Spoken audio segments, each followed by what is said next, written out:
আসসালামু আলাইকুম। আজ আমি তৈরি করব সুস্বাদু সুগন্ধিযুক্ত ঝরঝরে সাদা পোলাও। সেজন্য আমি প্রথমে কড়াইয়ে সামান্য পরিমাণ ঘি এবং তেল নিয়ে নিয়েছি। তাতে পেঁয়াজ কুচি ভেজে নিলাম এবং আগে থেকে ভালো করে ধুয়ে পানি ঝরিয়ে রাখা পোলাওর চাল দিয়ে দিলাম। এখন ভালো করে ভেজে নিব। এখানে তেজপাতা, এলাচ, দারুচিনি, লং সব কিছু দিয়ে দিয়েছি একটা ভালো স্মেল আসার জন্যে। তারপর ভালো করে ভেজে নিব। পোলাও আসলে একটা এরকম খাবার যেটা ছোট থেকে বড় সবার পছন্দ।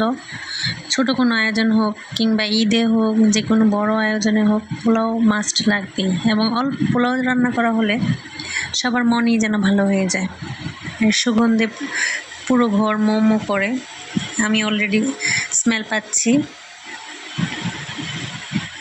এখন আমি পরিমাণ মতো পানি নিয়ে নিব। এখানে আমি 3 পট চালের পোলাও রান্না করছি। 3 পটের জন্যে 6 পট পানি দিব আর কি, গরম পানি।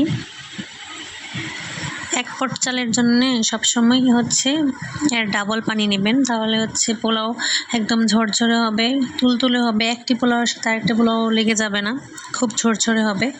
সেজন্য আমি 3 পটের জন্য 6 পট পানি দিয়ে দিব। আগে লক্ষ্য করবেন ভালো করে ভেজে নেওয়া হয়েছে কিনা। সামান্য পরিমাণ দুধ দিয়ে দিয়েছি। দুধ দিলে টেস্টটা খুবই ভালো আসে।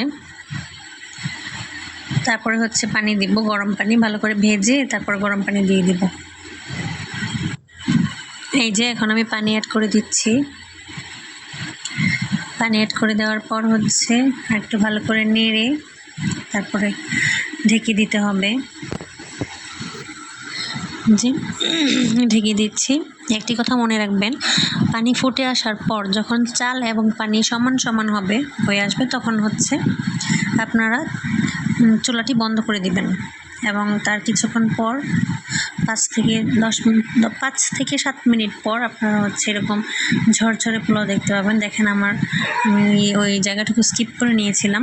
এখন দেখেন আমার পোলাও কত ঝরঝরে হয়েছে, খুব সুন্দরভাবে হয়ে গিয়েছে। একটা চালের সাথে একটি দানার সাথে একটি দানা মিশছেও না, খুব সুন্দরভাবে হয়ে এসেছে আমার পোলাও। এখন শুধু আগে থেকে করে রাখা বেরেস্তাটা দিয়ে দিব, তারপর গরম গরম সার্ভ করে নিব।